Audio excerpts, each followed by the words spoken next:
Shalom. Thank you for joining me. I'm going to read Numbers, chapter 11.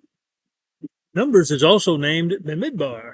That's the Hebrew word for it. It means the wanderings, means the wilderness. Chapter 11 from the TANAK, the Jewish translation. This is a particular translation called the Scriptures. And it came to be, when the people were as complainers, it was evil in the ears of Yahweh. And Yahweh heard it, and his displeasure burned.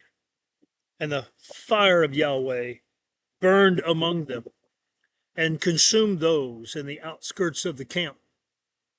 And the people cried out to Moshe, and Moshe prayed to Yahweh, and the fire died down. Then he called the name of the place Taberah, because the fire of Yahweh had burned among them. And the mixed multitude who were in their midst lusted greatly. So the children of Israel also wept again and said, "Who is giving us meat to eat? We remember the fish we ate without cost in Mizraim, the cucumbers and the melons and the leeks and the onions and the garlic. Oh, but now our being is dried up. There is naught to look at but this manna." Now, the manna was like coriander seed, and its appearance like the appearance of bdellium.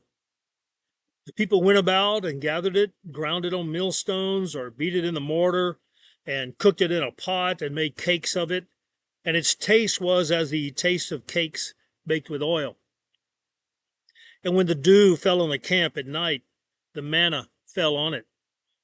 And Moshe heard the people weeping throughout their clans, each man at the door of his tent. And the displeasure of Yahweh burned exceedingly, and in the eyes of Moshe it was evil. So Moshe said to Yahweh, "Why have you done evil to your servant? And why have I not found favor in your eyes to put the burden of all these people on me? Was it I who conceived all these people? Was it I who brought them forth, that you should say to me, 'Carry them in your bosom, as the foster father carries a nursing child, to the land which you swore to their fathers'? Where am I to get meat to give all these people? For they weep before me, saying, 'Give us meat to eat.' I am unable to bear all these people alone, because the burden is too heavy for me. And if you're going to do this to me, kill me. Please, kill me, if I have found favor in your eyes, and let me not see my evil." Then Yahweh said to Moshe, "Gather me 70 men of the elders of Israel, whom you know to be the elders of the people and officers over them, and bring them to the tent of appointment, and let them stand there with you. And I shall come down and speak with you there, and shall take of the Spirit that is on you and put on them. And they shall bear the burden of the people with you, so that you do not bear it yourself alone. And say to the people, 'Set yourselves apart for tomorrow, and you shall eat meat, because you have wept in the hearing of Yahweh, saying, Who is giving us meat to eat?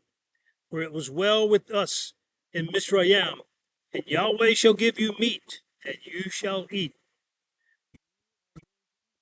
Not 1 day, nor 2 days, nor 5 days, nor 10 days, nor 20 days, but for a new moon of days, until it comes out of your nostrils and becomes an abomination to you, because you have rejected Yahweh, who is among you, and have wept before him, saying, Why did we come up out of Mizraim?'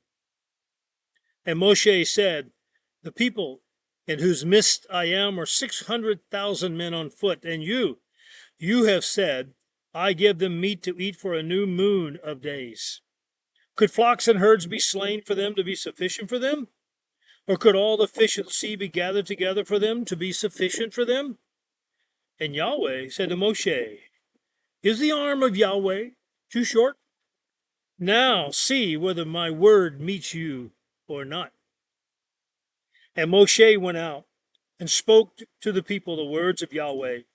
And he gathered the 70 men of the elders of the people and placed them around the tent. And Yahweh came down in the cloud and spoke to him, and took of the Spirit that was upon him, and placed the same upon the 70 elders. And it came to be, when the Spirit rested upon them, that they prophesied, but did not continue. However, 2 men had remained in the camp. The name of one was Eldad, and the name of the other was Medad, and the Spirit rested upon them. Now, they were among those listed, but did not go out to the tent, and they prophesied in the camp. And a young man ran and informed Moshe, and said, Eldad and Medad are prophesying in the camp. And Yehoshua, son of Nun, Moshe's assistant from his youth, answered and said, Moshe, my master, forbid them. Then Moshe said to him, Are you jealous for my sake? Oh, that all the people of Yahweh were prophets, that Yahweh would put his Spirit upon them. And Moshe returned to the camp, both he and the elders of Yisrael. And a wind went forth from Yahweh, and it brought quail from the sea, and let them fall beside the camp, a day's journey on this side, and about a day's journey on the other side, all around the camp, and about 2 cubits above the surface of the earth. And the people were up all that day, and all that night, and all the next day, and gathered the quail. He who had least gathered 10 homers, and they spread them out for themselves all around the camp. The meat was still between their teeth before it was chewed, and the wrath of Yahweh burned against the people. And Yahweh struck the people with an exceeding great plague. Then he called the name of that place Kibroth Hattaawah, because there they buried the people who had lusted. From Kibroth Hattaawah, the people set out for Hatzeroth, and they were at Hatzeroth.